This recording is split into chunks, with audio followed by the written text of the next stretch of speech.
Good evening and welcome to Wisdom Wednesday. Happy February. It is Black History Month and I am a whole hour late, y'all. I was out of town for a funeral this weekend. This has been a heavy season for a lot of people, and it was a family that I love dearly lost their father after having lost their mother a few years back. And I was attending and there because I believe in showing up for your people. I believe in that. And so it's Black History Month, y'all. And I know I'm late, and I know 99.9% of y'all are not going to catch this live, and that's fine. But I said it's Wednesday, and I forgot to go live altogether. Everybody in my house is sick. I was actually at the drugstore getting medicines. When I looked at my phone, I was like, oh my gosh, it's 9:38 and I'm not even at home. I didn't go live. I didn't post that I wasn't going live. And I felt really bad for like 5 minutes. And then I was like, you know what? I'm just going to go live when I get there. So I'm here, y'all. I'm a whole hour and 9 minutes late, but I'm here. And you guys know what it is. My name is Naomi. I go by the How-To Chick. I'm a child of God, a wife, a mom, an attorney, a coach, a mentor, a speaker. And tonight I'm here in my hoodie, looking confused and dazed, but we're here. And I'm here to talk to you about how to stand up. It is, I don't know, 3 weeks into this new administration, and every day is new levels of chaos and confusion. And for those of you who are watching from abroad, those of you who are watching from outside the DC area, I don't know how it's coming across to you. But for those of us who are here in DC, it's crazy. I have people texting me, emailing me, hey, do you still have a job? Did you get that fork in the road offer? Are you a Fed? And no, I'm not.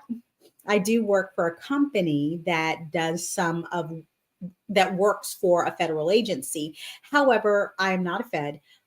I am Fed adjacent, and I have a lot of friends and loved ones who are Feds. And people are stressed and people are struggling right now. But what's not helpful is calling them and asking them questions. What's not helpful is, being nosy. What is helpful? What is helpful and ways that you can help your friends who are Feds, your friends who may have already received administrative leave or have received notice that they may be getting a reduction in force notice, or RIF as they call them, or have gotten the fork in the road and are contemplating.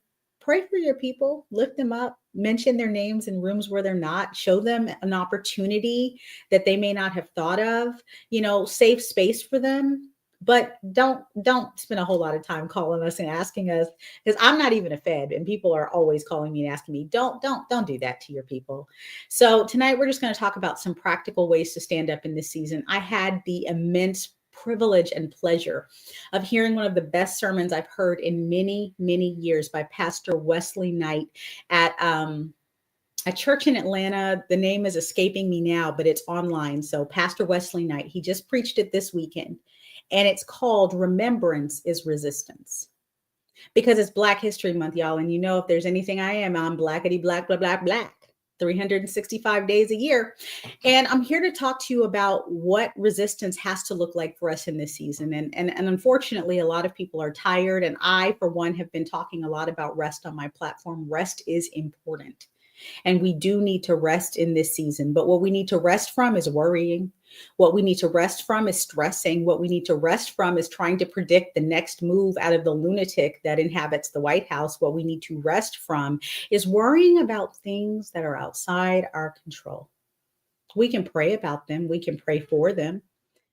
Somebody told me, oh, you got to be super saved if you're praying for this president. I pray for all the presidents. I pray for Congress. I pray for the courts. Why? Because the word of God tells me to do that. Prayer still changes things. But tonight we're talking about practical steps that each one of us can take to stand up when resistance is too much and rest is not enough. We're talking about how to stand up, guys. And I want to remind you that in 2025, there are two things that remain true, that have always been true. There are only two things that push the needle: fear and finances. And in this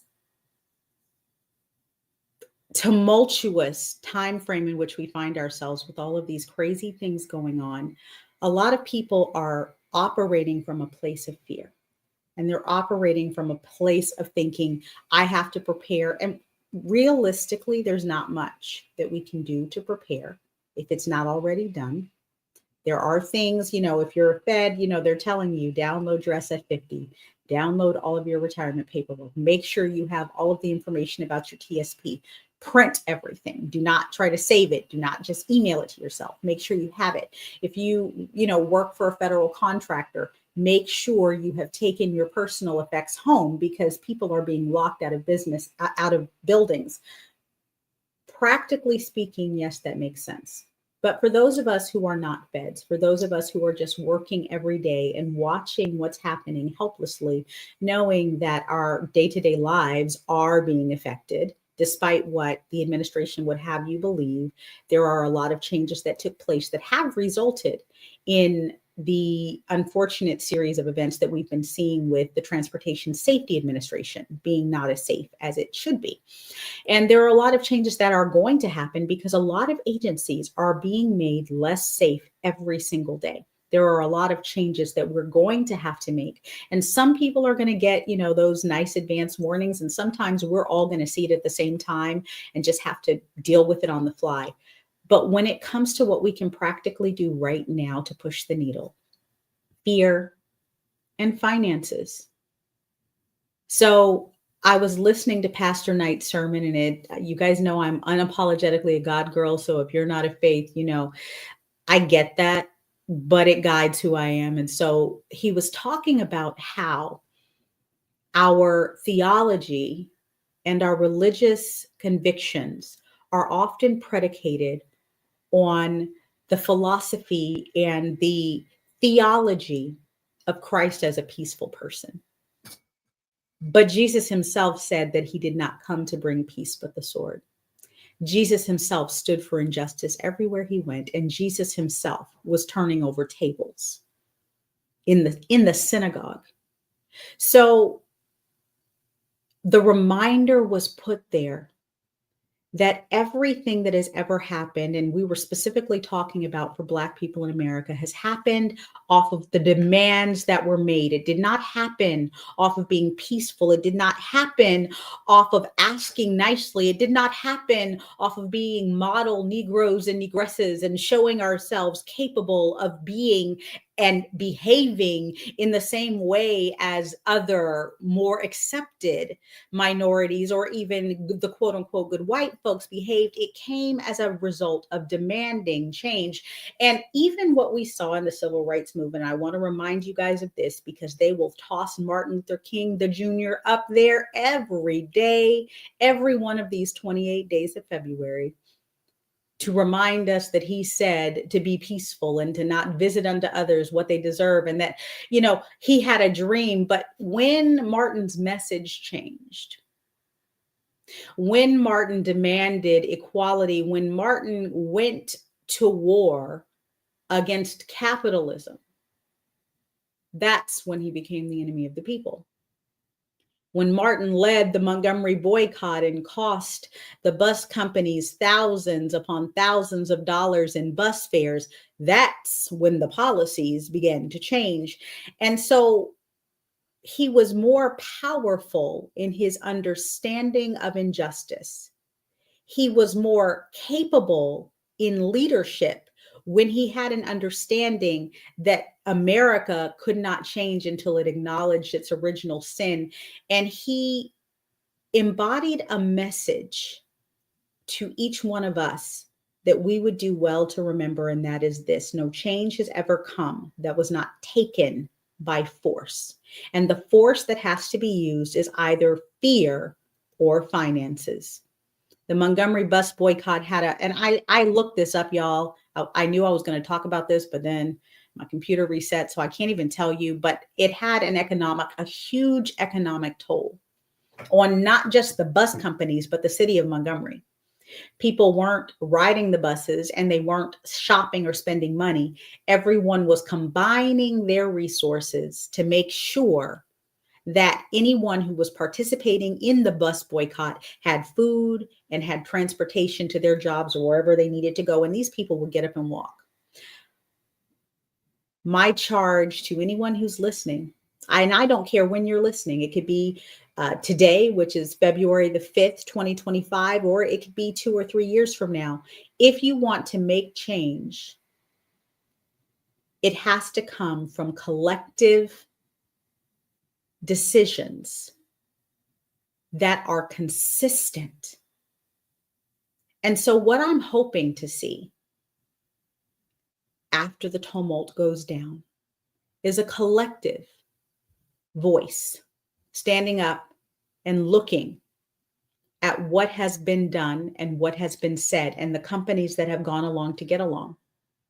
Now, I know that there have been many companies who have never had DEI policies. And I don't want to say DEI because that is a 4-letter word to them. DEI is diversity, equity, and inclusion. It is a commitment to ensuring that the voices that are within the rooms represent the country in which we live. And what we know and what they know, even if we don't, is that America will be a majority minority country, in the next decade. There will be more minorities than there are ethnic, if there is such a thing, white people in the United States in the next 10 years. And so this backlash is not about, concern that, how do I put this? This is not about a concern that people are being left out. It's not about a concern that people are being favored. It is a view that was espoused in a tweet that I saw yesterday that said, and if you're a Black person in America and you have come from Black parents, you have heard you have to be 2 to 3 times better than them to get into a position. So when I read this tweet, it just made me see red behind my eyeballs. But it said, if we want America to run well, we need to have white men leading again. I mean, these are the quiet things being said out loud because they really believe this. They believe that the most mediocre, really the most baseline Neanderthal idiot of them is wiser and more capable of leading than the best of us. And they will run this country off a cliff to prove it. The only thing that we have in our control is the power that we have when we stand together. So what I'm hoping to see are voices, everyone who has a platform, encouraging people to look at the companies that have rolled back their DEI policy, look at the companies who have never committed to a DEI policy, look at the companies who have doubled down on DEI during this period and act accordingly. So tonight, instead of ordering Amazon or ordering Target for pickup, I got out and went out in the sleet in my puffer coat to CVS. And this is not an ad, and I'm not encouraging you to do all your shopping at CVS, but CVS has a DEI policy that they are still following, that they have always enforced, and they are consistent with, as does Costco. There are lists available online. I'm actually going to post a list in my comments when I'm done here because these lists are being updated because people are taking stands, but they need to know that we will not take the standing down. If the people in Montgomery could walk, if the people in Montgomery could sacrifice themselves to drive people all over town, if they had a vehicle, if the women could get together and cook meals all day long to make sure that everyone who was participating, who was walking, who was giving people rides, who was out day in and day out, making sure that not one Black person set foot on a bus in Montgomery during the boycott, could do all that they did for as long as they did, I can drive 15 minutes out of my way to a store.